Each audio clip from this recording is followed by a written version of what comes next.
मुख्यमंत्री हेमंत सोरेन ने असम विधानसभा चुनाव 2026 में चुनाव प्रचार के दौरान अपनी बात की शुरुआत आदिवासी समाज के संघर्ष से की। उन्होंने कहा कि सदियों से आदिवासियों पर हुए अत्याचारों के कारण उन्हें खड़ा होने में समय जरूर लगेगा, लेकिन अगर इच्छा शक्ति जाग जाए तो ये बदलाव जल्द भी संभव है। कोकराझार जिले के गोसाईगांव विधानसभा क्षेत्र में आयोजित जनसभा में उन्होंने भावनात्मक अंदाज में कहा कि सदियों से आदिवासी समाज पर अत्याचार होते रहे हैं, इसलिए उन्हें मजबूत होकर खड़े होने में थोड़ा समय जरूर लगेगा, लेकिन अगर इच्छा शक्ति जाग जाए तो बदलाव में ज्यादा वक्त नहीं लगता।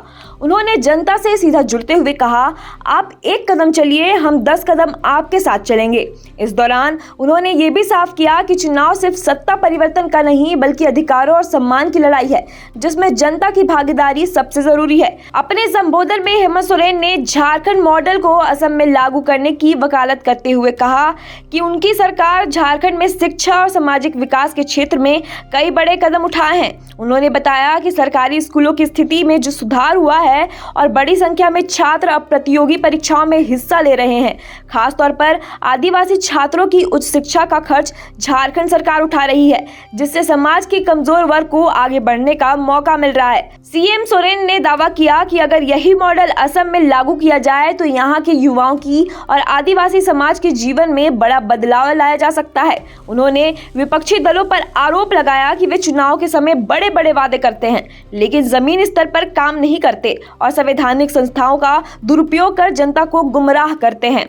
चुनावी मंच में हेमंत सोरेन ने चाय बागान मजदूरों के मुद्दों को भी जोर शोर से उठाया। उन्होंने कहा कि चाय बागान के मजदूर देश के अर्थव्यवस्था में बड़ा योगदान देते हैं, लेकिन आज तक उन्हें उनका पूरा हक नहीं मिला। उन्होंने आरोप लगाया कि चुनाव के समय इन मजदूरों को पैसे और लालच देकर वोट लेने की कोशिश की जाती है, लेकिन चुनाव खत्म होते ही उन्हें भुला दिया जाता है। सीएम सोरेन ने भरोसा दिलाया कि उनकी पार्टी इन मजदूरों के अधिकारों के लिए लड़ाई लड़ेगी और उन्हें सम्मानजनक जीवन दिलाने का प्रयास करेगी। इसके साथ ही उन्होंने शिक्षा को सबसे बड़ा हथियार बताते हुए युवाओं से पढ़ाई पर ध्यान देने की अपील की, ताकि वे अपने अधिकारों के प्रति जागरूक बन सके।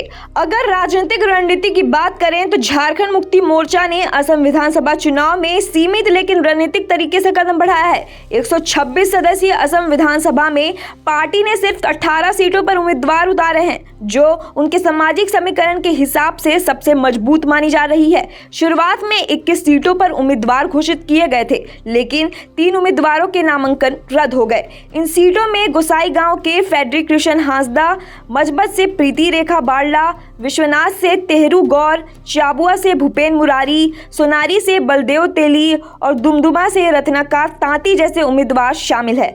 पार्टी ने इन क्षेत्रों में खासकर फोकस किया है, जहां झामुमो को सामाजिक समर्थन मिलने की संभावना ज्यादा है। झामुमो की पूरी रणनीति एक खास सामाजिक समीकरण मुस्लिम, कुर्मी और आदिवासी पर आधारित है, जिसमें ईसाई समुदाय को भी जोड़ने की कोशिश की जा रही है। आंकड़ों के मुताबिक असम में लगभग 1.7 करोड़ मुस्लिम आबादी है, जो चुनाव में निर्णायक भूमिका निभा सकती है। इसके अलावा चाय बागानों में काम करने वाले झारखंडी मूल के आदिवासी जो करीब 16 साल पहले यहाँ आए थे और लगभग 25 लाख कुर्मी समुदाय के लोग भी चुनावी समीकरण को प्रभावित करते हैं। झामुमो की टीम पिछले 1 साल से इन वर्गों के बीच जाकर उनकी समस्याओं को समझने और समर्थन हासिल करने में जुटी है। पार्टी ने यह भरोसा दिलाने की कोशिश की है कि अगर उन्हें मौका मिला तो वे इन समुदायों को उनका अधिकार जरूर दिलाएंगे और सामाजिक सम्मान भी सुनिश्चित करेंगे।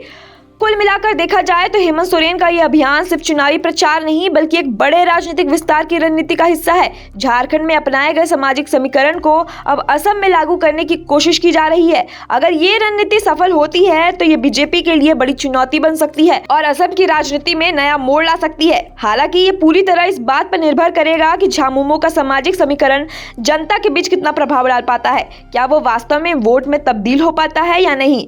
खैर, इस पर आपके क्या विचार है कमेंट में जरूर बताएं और वीडियो को लाइक और शेयर करें। मैं हूं आंचल सिंह और आप देख रहे थे लोकतंत्र 19।